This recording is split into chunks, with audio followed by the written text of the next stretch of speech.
Neopets. It was one of the online institutions of the early to mid-2000s where many kids, teens, and young adults learned HTML, got into arguments, and begged their parents to drag them to Claire's to buy a blue Aisha plush. However, one species would prove to be legendary. It was popular, had an endearing design, with thousands of fans begging for more content of them, always pleasing and becoming an icon for the community. Absolutely none of those words I've spoken describe the Techo, the subject of this video. Despite in actuality being a rather unpopular pet, the Techo in itself has a turbulent journey that I think secretly makes it one of the more interesting pets. Sometime in late May or early June of 2000, one Anthony Conley would sketch up several possible character designs to potentially be added to Neopets. Techo was the second among them to be properly implemented, on June 7th, 2000. The first ever piece of notable Techo media would be the flash game Techo Says, released on July 28th. This was a very simple Simon Says clone. Not long after, a Mystery Isle would be opened on August 4th. The first Techo character introduced on the site was the Tropical Food Shopkeeper. In early September, they would add colors for the Techos, including Spotted, Starry, Striped, Invisible, among others. On September 29th, another flash game around the Techo would be introduced, Techo Safari, which would introduce Harry the Explorer. Only 3 days after that, the Techo Master who ran the training school would be introduced. February 2001 would see the introduction of Mutant Techo, who would become a favorite among edgy and rebellious teens. Several other notable Techo characters were introduced, such as Dr. Death, Tekeli Lee, Scalpo, the Corvalio brothers, and Sir Edmund Ogletree. Also 9/11 happened. 2 days after 9/11, the very first Techo Day was observed, adding Cloud and Purple Techo. Fire Techo was also added this year as an unscheduled color in December. Techo Day 2002 was the only year to see 3 Techo colors added, which were Rainbow, Shadow, and Baby. Pirate and Tyranian also made appearances. In 2003, the first attempt to make Techo Mountain erupt was made and failed. Several other colors were added for the Techos, including White, Island, Plushy, Ghost, Speckled, Snow, and Darrigan. 2004 would be a fundamental year of change, as only very few colors were added, being Moroccan and Glowing.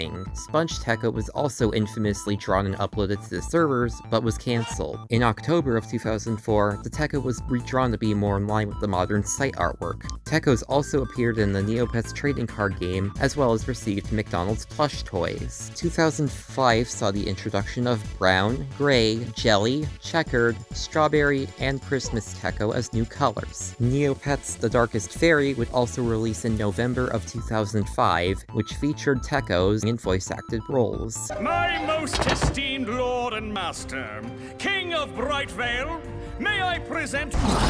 During 2005, Neopets would be acquired by Viacom for over $100 million.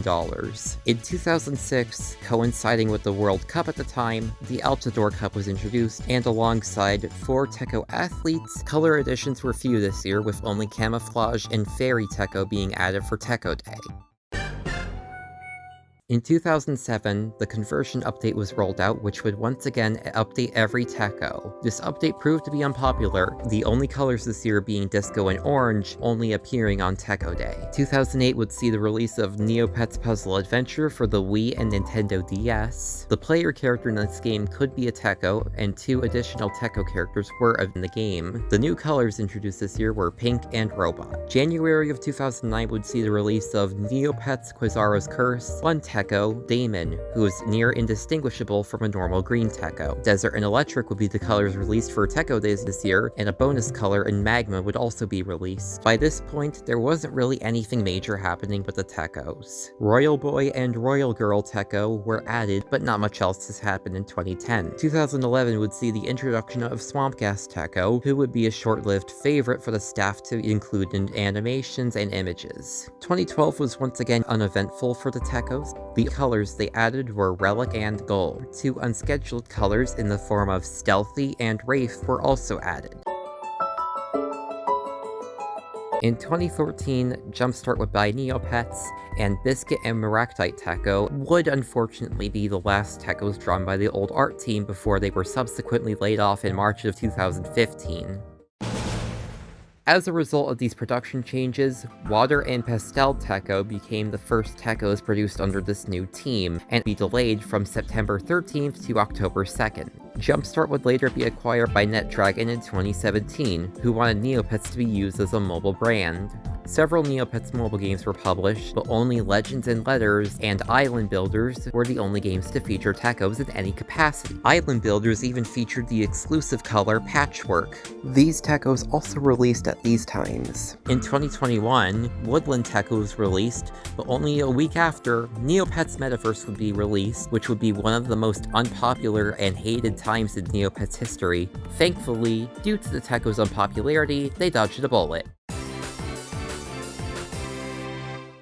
As a result of this controversy among others, JumpStart eventually closed, but Neopets emerged as an independent company once more. While it's complicated to answer if that question is true, I would say that Techos have generally been better off. A new trading card series was released, and Techos have a decent amount of representation. Island Builders was relaunched as Tales of Decardia and once again featured a Techo, alongside new exclusive colors such as Teal, Candy Corn, and Ale Brihe. And finally, for the 25th anniversary celebrations, Sponge Techo was finally released after 20 years of being trapped on the image servers. He finally got a happy ending.